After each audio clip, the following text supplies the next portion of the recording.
everyone, and welcome back to VoiceBridge. I am Veronica, and today we are diving into a fascinating and often overlooked topic: silence. We usually think of communication as words, sounds, or even body language. But what about the moments when we don't speak? What do we actually convey through silence? To explore this idea, I'm joined by Asaram, who has studied culture communication and has a special interest in how silence functions across different societies. Welcome, Asaram.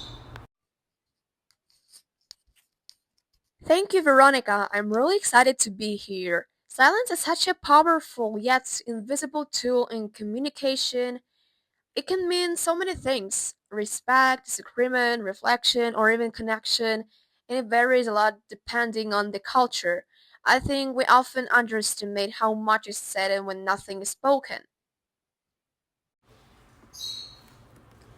Let's start with culture.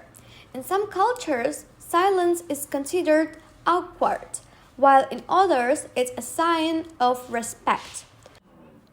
Could you give us some examples of how different societies interpret silence?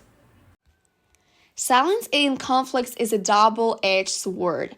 On one hand, pausing and taking time before responding can de-escalate tension and prevent saying something hurtful.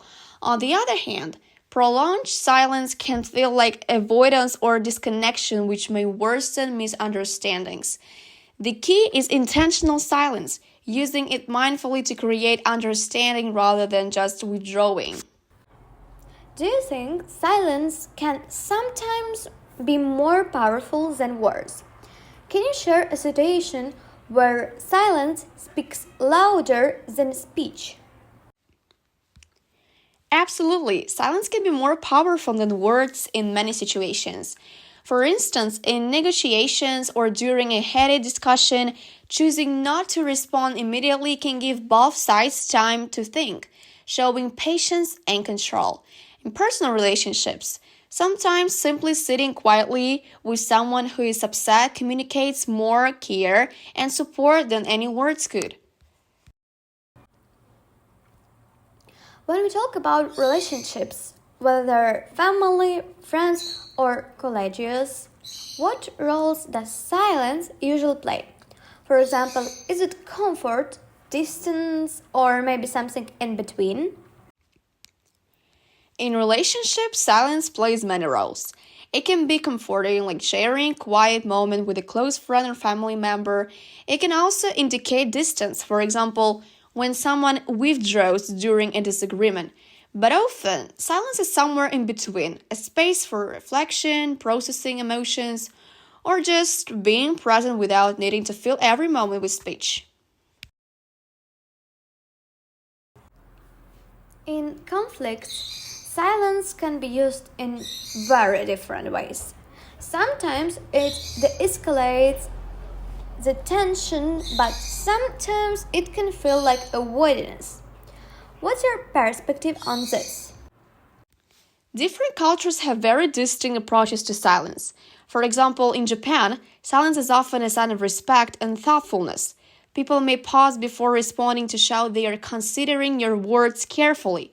In contrast, in the United States, silence can feel awkward or uncomfortable because conversation is expected to flow continuously. Similarly, some Scandinavian countries embrace silence as normal in everyday conversation, seeing it as a moment of reflection rather than tension.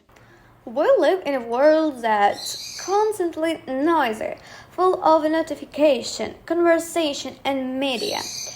Do you think people today are losing the ability to embrace silence? And what could we gain if we did? Yes, today we live in a very noisy world, and many people are not used to silence. Notifications, media, and constant social interaction can make quiet moments feel uncomfortable. But embracing silence can help with reflection, creativity, and emotional well being. It allows us to reconnect with ourselves and listen more deeply to others. On a personal level, how do you use silence in your life? Do you see it as a form of communication, meditation, or just a pause? Personally, I use silence as a way to process my thoughts and emotions. Sometimes I sit quietly before making an important decision, or I share silent moments with loved ones just to connect. I see silence as both a form of communication and a kind of meditation. It allows space for clarity and understanding without needing words. That was such a thought-provoking conversation. Thank you, Aisara, for sharing your insights.